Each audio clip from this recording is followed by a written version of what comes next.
তোরা তো করস আমি খালি গপ করি, আসলে গপ না। আমগো দাদার মুখে শুনছি আমগোর গ্রামে এক ঘনাবুড়ি নামে এক বুড়ি আছে।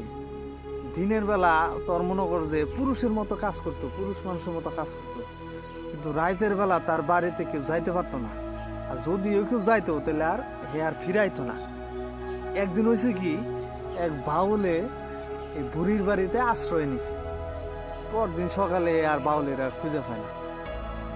সবাই সন্দেহ করলো এটা হয়তো বা বুড়ির বাড়িতেই গেছে। তো হুট করে একদিন তোর মনে কর যে গ্রামের কোনো ছাগল গরু নাই। কারণ কি, ছাগল গরু কই গেল?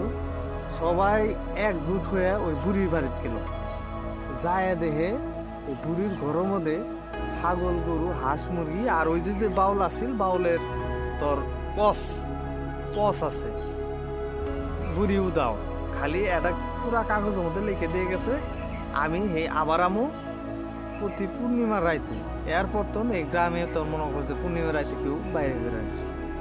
দেখছ বুড়ির কি ক্ষমতা।